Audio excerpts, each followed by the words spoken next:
This is the one of the restaurant I applied to work for. Kita ba? Ayun.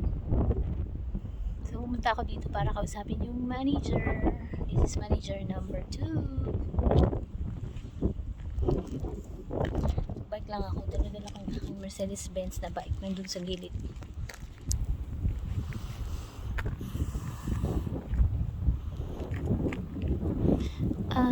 Mabilis lang siya. Doon, diretso, tas kaliwa, tas diretso, tapos kanan, tas yun na yung bahay. Tas yung church doon, ayun yung church doon. Behind those trees, ayun yung church. Duman ako doon naki wifi.